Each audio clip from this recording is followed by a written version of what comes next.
Viewers নমস্কার, আমি doctor Jayanta বাইন, plastic এবং কসমেটিক সার্জন। তো আমাদের ভাইয়েরা আমরা দেখতে পাচ্ছি গাইনোকোমাস্টিয়া আছে, এটা মেল বেসড হাইপারট্রফি বলে, যেটা হয় চেস্টে ফ্যাট জমে যায়, এখানে চর্বি জমে প্লাস গ্ল্যান্ডুলার টিস্যু বেড়ে যায়। এটা হচ্ছে মাসল, এটা মাসলের নিচে ব্রেস্ট টিস্যুটা থাকে। তো দেখতে খারাপ লাগে, টি শার্ট পরলে পরে উঁচু হয়ে থাকে, একটা অস্বস্তির কারণ হয় অনেকে। তো সেই কারণে আজকে এই সার্জারিটা করা। আমরা যেটা করব, আমরা লাইপোসাকশন করব, ছোট ছোট দুটো পোর্ট করব সাইডে করে, লাইপোসাকশন করে পুরো চর্বিটা বেরিয়ে যাবে। এখানে ছোট একটা কাটিং করে আমরা গ্ল্যান্ডুলার টিস্যুটা বের করে নিয়ে আসবো।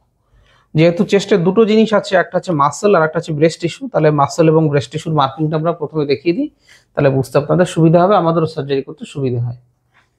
তো আমরা যেটা প্রথমে মার্কিং করব সেটা হচ্ছে সুপ্রাস্টার্নাল নচ, এরপরে মিড লাইনটা মার্ক করা হবে, এরপরে ইনফিরিয়ার ব্রেস্ট ক্রিজ, দুদিকে ইনফিরিয়ার ব্রেস্ট ক্রিজ।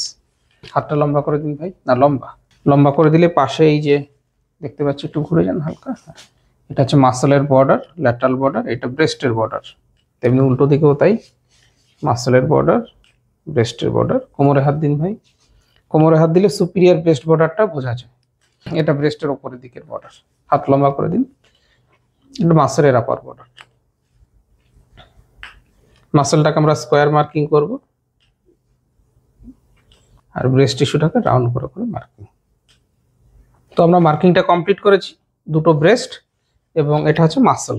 এই দেখুন সেম মাসলটা দূরে কাঁধে ঘাড়ের কাছে চলে যাচ্ছে, তো এই মাসলটা কিন্তু থাকবে, মাসলের জায়গায় থাকবে, এই ব্রেস্ট টিস্যুটা ফ্ল্যাট হয়ে যাবে। তো আমরা আন্ডার অ্যানাস্থেসিয়া ভাইকে করবো, উনি কিন্তু কিছু টের পাবেন না, ঘুম থেকে উঠে দেখবেন সার্জারি হয়ে গেছে। তো আমাদের সার্জারি অলমোস্ট কমপ্লিট হয়েছে, দুদিকে খুব সুন্দর ফ্ল্যাট হয়ে গেছে, পেশেন্ট পুরো ঘুমিয়ে আছে, উনি কিছু টের পাননি। এবং এটা দেখতে পাচ্ছেন আমাদের এই যে গ্ল্যান্ডুলার টিস্যু বেরিয়েছে, অনেকটা করে ছিল, ডান দিকে এবং বাঁ দিকে অনেকটা গ্ল্যান্ডুলার টিস্যু ছিল। আমরা ওনাকে যেটা করেছি, লাইপোসাকশন করেছি সাইড ওয়াল দিয়ে, সেখান দিয়ে আমরা ড্রেন দিয়েছি, যাতে ভেতরে ব্লিডিং হলে বা হেমাটোমা হলে সেটা বেরিয়ে আসে। এবারে আমরা সুতো দিয়ে সেলাই করব। এটা সেলফ অ্যাবজর্বিং সুতো হবে, আপনি গলে যাবে, ভেতরেই থাকবে, বাইরে থেকে কোনো সুতো কিন্তু দেখা যাবে না। এবং আমরা অ্যারিওলার চারিদিক দিয়ে কেটেছি, চারিদিক দিয়ে বলতে 3 o'clock পজিশন থেকে 9 o'clock পজিশন অবধি, এবং অ্যারিওলার মধ্যে দাগটা কিন্তু হিডেন থাকবে। এটা আমরাকে ক্লোজ করছি। সুতরাং আপনারা দেখতে পারলেন কত সুন্দরভাবে সার্জারিটা কমপ্লিট হয়েছে।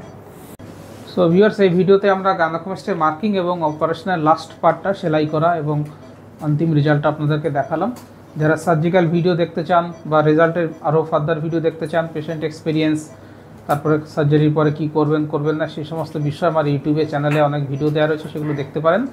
যদি আমার সঙ্গে যোগাযোগ করতে হয়, কমেন্ট বক্সে এসে কমেন্ট করতে পারেন, আমি প্রত্যেকটা কমেন্টের উত্তর দিয়ে থাকি। বা আপনার চেস্টের ফটো নিচে আমার হোয়াটসঅ্যাপ নম্বরে পাঠিয়ে দিলে আমি দেখে কোন গ্রেডের গাইনোকোমাস্টিয়া কী করতে হবে, কত খরচ হবে, সমস্ত ডিটেলস বলে দেবো।